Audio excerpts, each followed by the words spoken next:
Hi, welcome back to my channel. Now, if you're new here, hi, I'm Alexis. If you don't know, I'm currently a sophomore here at Ball State, Indiana, and today I will be talking about how the music industry treats women and how they mistreat women, to get more specific. This is technically episode 2 of my podcast, but podcast. Um, I did episode 1, but then I privated it because it was for a class, and that class is over. But my first episode was about women in film, and that had a lot of crossover with women in music. So I already had kind of a jump start on this project whenever I started it, so I was more intrigued by it because I already knew some of it. But more specifically, today we're going to talk about women in music and how they're mistreated within the industry. And then we're just going to go over some quick statistics, what I think we should do, because it's looking rough. It's looking rough is all I'm going to say. But I think we should just jump into it. I think we should just start running. So I think what I'm going to do, by the way, I have this brochure that I made. It's upside down, sorry. And it's in black and white. But this is what I will be referencing, and I also have specific notes for myself on the side, so if you see me focusing in on something, ignore that. I'm just reading my script that I gave myself so that I don't get off task. But I think what we're going to do first is I'm just going to specify that this isn't about all genres, all time. I don't think this would only be 10 minutes if I talked about the history of music and women. It would literally take my whole life to talk about that and every genre. So I tried to narrow it down. And what I did was I focused mainly on the 1990s and 2000s. And then I also found a statistic that said that the most popular genre for women to be in is in pop music. So I did a little bit of that. And then I also looked at the least amount of women in a genre, which was hip hop and alternative. But I wanted, because alternative is such a broad term, the umbrella term is there's a lot. I'm just gonna say that right now. I looked up alternative and there was a lot. So I kind of went towards the rock music of it all, mostly because this is one of my sources. Hey girl, I know you're watching this. This was one of my sources and it focuses in on rock, so I did hip hop and rock as the least populated by women. I think, yeah, across a 12-year sample. So I think this 12-year sample was around 2012 to now.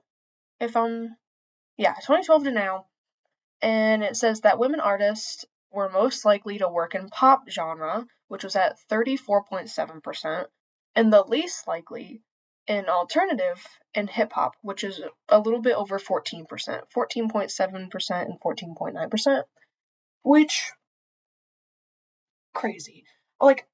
After this year of music and charts and things like that, you would think oh my god, women have been taking over, there's so many pop stars now, this year there's so many. But then I thought about when it comes to looking at a chart or the Billboard Top 100 or Rolling Stone or things like that. Whenever we look at the charts, I've realized that whenever it comes to musicians on there, it's about the same 10 women, and then a different man every time. Does that make sense? I'll look at the chart of top 10s and it'll be Sabrina Carpenter, Taylor Swift, and one Ariana Grande, and then the rest are random men that one I've barely heard of. That might be on me. But it's never the same man twice unless it's Kendrick Lamar. That came out recently. Good for him.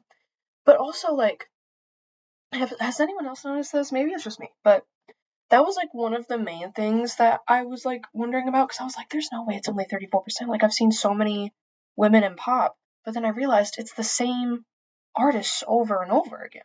Of course. Oh, I didn't even think about that. Anyway, not to get too off topic, but so I think we're gonna start off with pop women since I kind of went into that a little bit. But basically, the 90s and the 2000s were pivotal years for pop women, like pop music for women. Like literally every pop star from the 90s 2000s are still relevant and like still, oh my god, I love them. I love them. In the pop women, it was kind of given like an image where women that were pop stars had to be like polished and hyper feminine. So for example, like Britney Spears or Christina Aguilera or Mandy Moore, just like to name a few.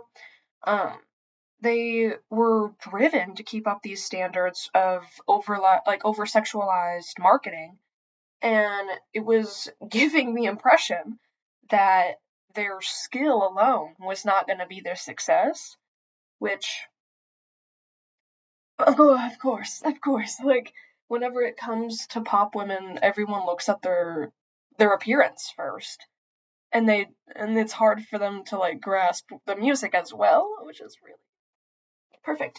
So whenever pop artists broke away from this like pop princess model, for example, Fiona Apple or Pink, um, they were sometimes like sidelined or marginalized, um, for their looks specifically. Like, yes, they are an example of like, oh yeah, pop women. Like, it doesn't have to be the same thing over and over again. But then you have to think about like how they were like so pushed away, and like no one really like, unless they were like a diehard fan base, they kind of left. Like, I'm not even gonna lie, they kind of just like faded, which is so heartbreaking because they're so talented. But like, I digress. So these trends were basically reinforced. They reinforced the idea that in pop music, a woman's appearance had to outweigh her talent and artistry, which is so tiring. Now, I'm not talking about like today. Like, obviously, there are so many women that like their appearance is good and so is their music. Like, that's right. But like in the 90s and 2000s, that was like the main thing. Like, if you weren't pretty, you weren't making it, unfortunately. I won't get into that because we have so much more to talk about. So next off, I think I'm gonna go to hip hop women because we've seen a huge rise in hip hop women recently, and it's become like the most popular genre, I think. So basically, in the 90s and 2000s, we saw that rise of iconic women like Lauryn Hill and Missy Elliott and Lil' Kim. They rose to fame, bringing this new talent and innovation to hip hop. Um, Despite their achievements, though, women were frequently exposed to hypersexualized depictions and stereotypes and, like these attitudes that they thought they were supposed to follow, by their male colleagues. Um, like Lauryn Hill, for example, she was criticized for taking artistic risks and was eventually just pushed to the side of the genre. She was like blacklisted basically. Like she dropped the best album ever, and then whenever she took, a more talent and artistic approach, they just kind of, I think about her every day. But Missy Elliott, to move on, changed the space for women completely, by the way, by emphasizing strength and challenging those beauty standards in America. Um, but her success also underlined how uncommon it was for women to dominate that genre without conforming to toxic masculinity. It's like we can't win. Like I hate whenever they're talking about, women in a certain topic or a certain study or whatever it is, like music for example. And they always bring up the exact one example. It's like, okay, that's great that you did it one time, but we have to do that for everyone. Like just because Missy Elliott showed that like, oh, but beauty standards don't matter. She's a young independent woman. Great, glad you did that. Let's go to every other artist now. Like I'll stop myself before I go on to a rant because we have so much to talk about. And then the last genre I wanted to focus in on is rock women. Love you. So rock is a very well known, like strongly male dominated music genre, and women have frequently been have like to push the standards in order to even be heard. I couldn't, off the top of my head, without these examples in front of me, I couldn't name like an all-woman rock band. Do you know how sad that is? I love music. Maybe, I don't know, like, it's just so heartbreaking, like, anyway. But, for the examples of bands, I have, like, L7 and Hole, who challenged these expectations by adopting, like, raw, like, transparent performances that pushed the views of women in music.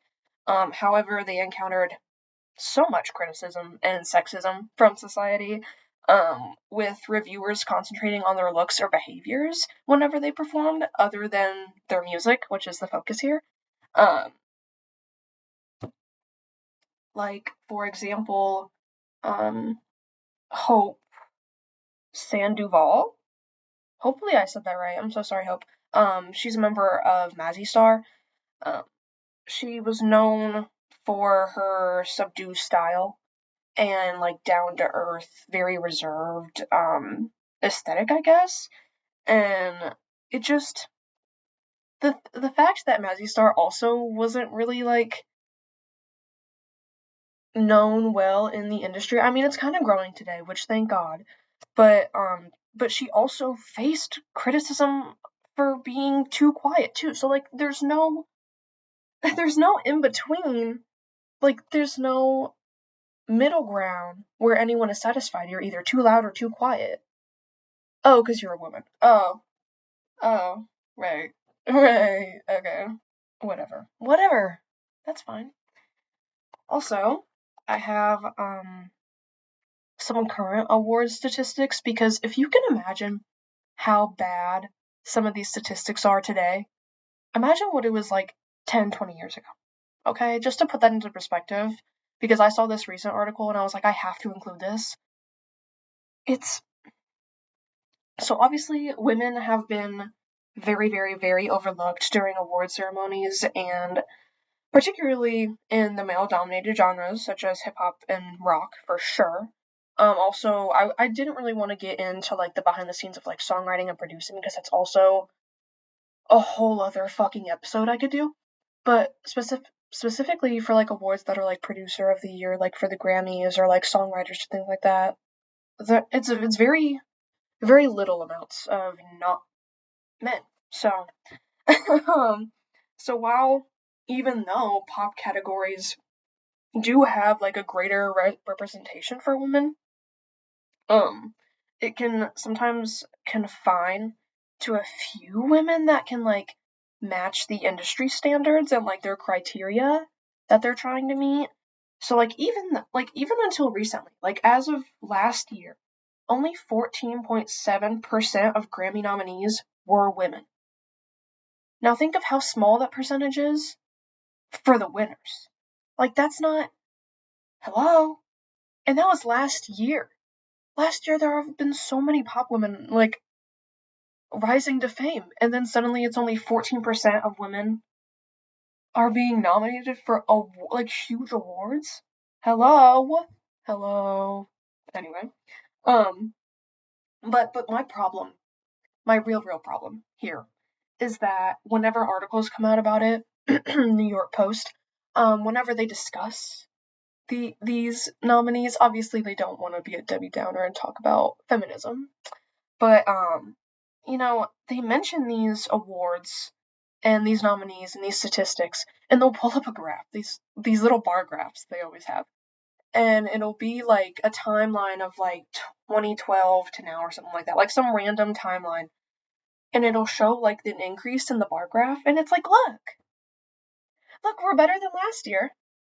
How good women? We're at 14.7% of nominees. Read the number. I know it's better than last year. Cool. Awesome. But that's not a huge win for women. Like, let's be so for real. Let's put our thinking caps on. Sorry.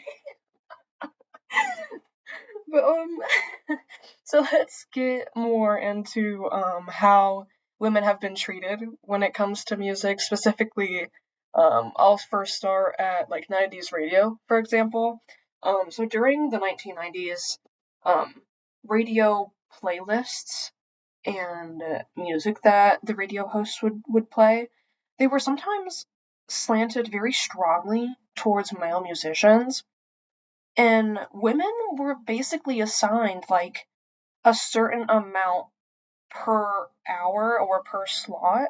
So, for example, like in an interview with, I think it was L7, they discussed how like they would come up to radio hosts and they would be like, "Oh, can you play our song like on the radio?"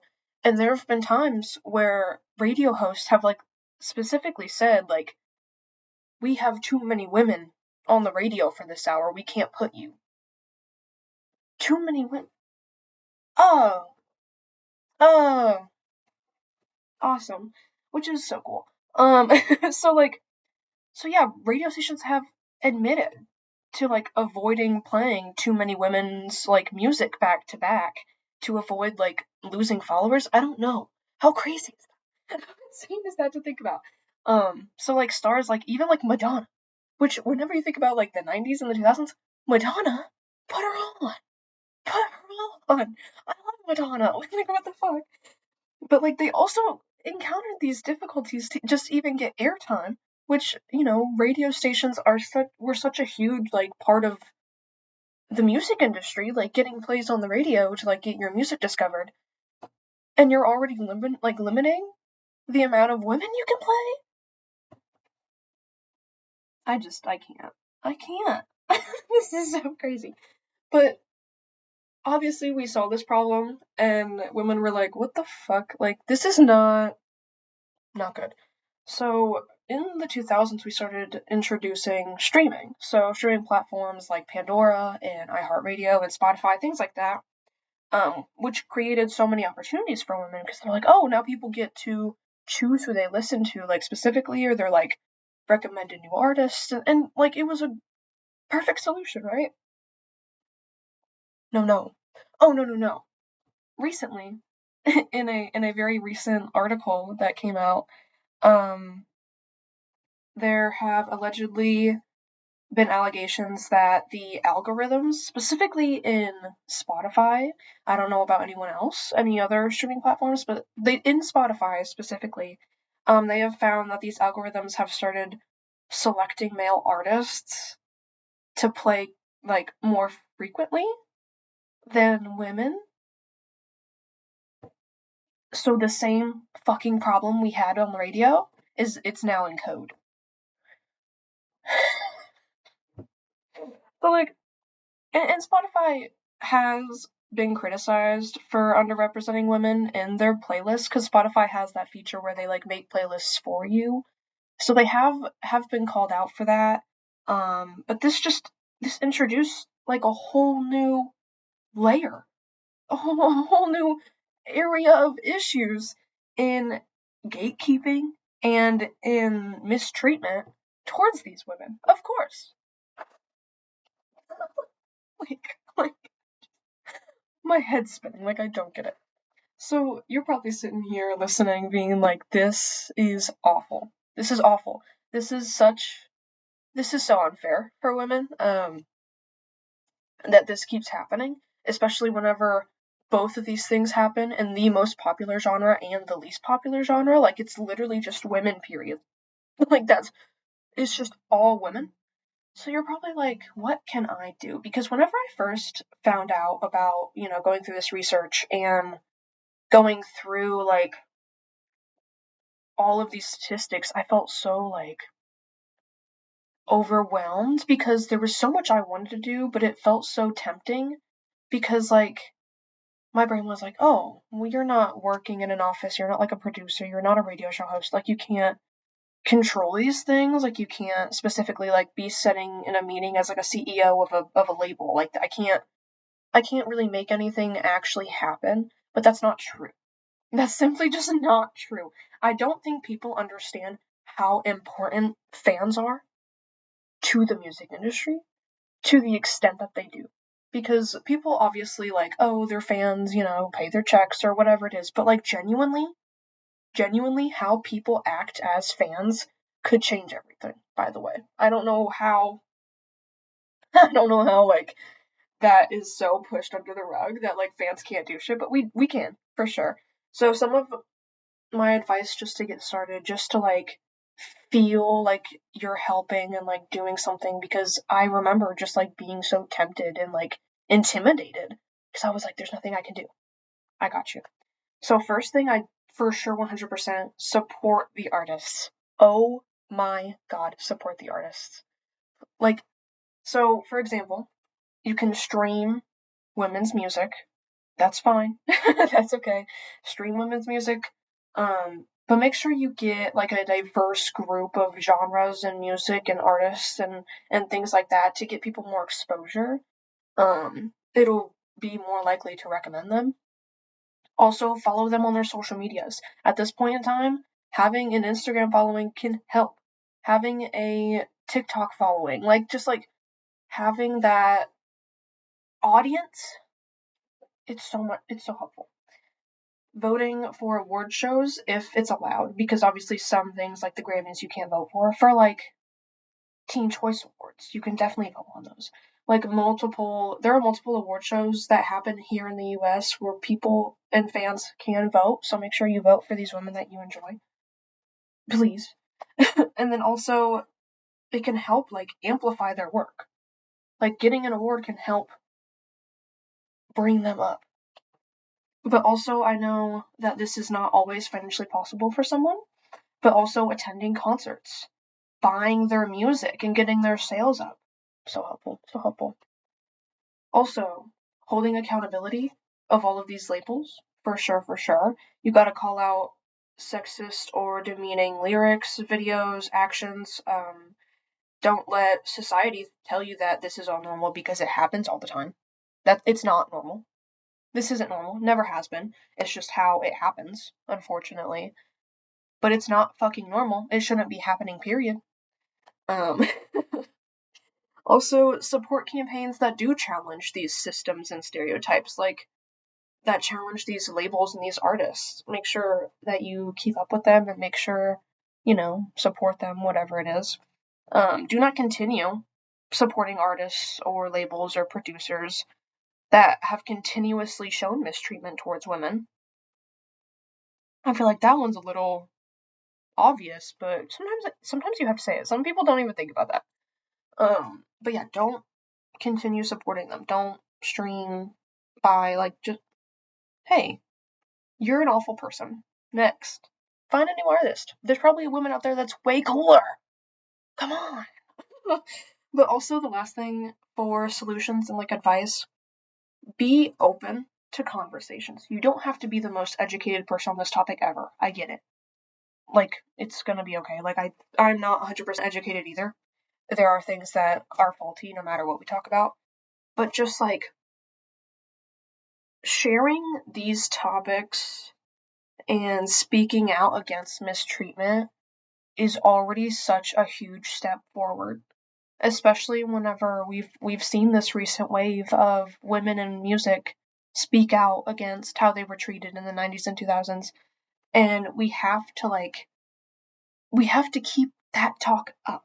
We have to keep that talk up, because with these topics of mistreatment, we have to keep it in a conversation so that people in charge can't just push it aside. The amount of times, I have seen artists, specifically women, talk about this mistreatment and then kind of just like talk about it for a few seconds and then move on. No. No. Oh, I messed up my lighting. No. We have to keep this going. Like, we cannot just like let it fade out like they want it to. But also, when it comes to being open to conversation, you also have to be open to listening to that conversation for sure. Just listening to these women's stories in the music industry and their experiences is also solutions and advice. Like, it's also something that can support these women for sure. For sure. So that was like mainly the 90s and 2000s aspect. But it's still so present today. it is still. So I won't bring in the exact stories of every artist in the music industry today, but examples that if you want to keep looking into, we have Madison Beer, 100% for sure. We have Sabrina Carpenter, we have Taylor Swift, Ariana Grande, like literally any musician that you can think of today, it's still a constant struggle. But like there are so many issues still prevalent that have been here for God knows how long, forever, I think. But just like recognizing these issues, which is how the media portrays and discusses. Watch the words they use, for sure. Like in my brochure, for example, you probably can't see it, but in this Rolling Stone cover of Britney Spears, instead of using professional language, if I'm being real, the whole headline is Britney talks back whenever she's standing up for herself. Like you have to like it's not that it's like a small issue. Like this is a big deal. We need to look at like the how people talk about women because everything you can think of is probably male dominated in the field. So that is how a man is talking about a woman. We have to see like how the media portrays women, how women feel that they need to sell their body and their image instead of their art and music because they think that no one will care if they don't, or they'll be a small artist forever if they don't. How overlooked misogyny is whenever it's a good song. If it's a catchy chorus, they don't care. That's annoying. That's real annoying. I can name a few of those, but I won't. Make sure lyrics. Lyrics are very important as well. And just like why whenever there is a woman in the industry that rises to fame, why is it always the same image? Why is it always the same woman? Why is it that when it comes to pop categories and the pop genre, which generically is just popular music, so I don't know why it's always like why is it always the same visually and aesthetically? And and when a pop music genre artist goes off course or changes a little bit, she's turned on and like she's turned away and like turned into like another genre of music suddenly instead of pop, even though she's still popular. I think those are the main things that we need to keep focusing on, for sure. And yeah, I think before this gets way too fucking long, that's all I have to talk about. I hope you enjoyed. Leave a like down below. Okay. Well, thank you for watching. I'll see you soon. Have a good day. I hope this inspired you. And yeah. Alright. Bye bye.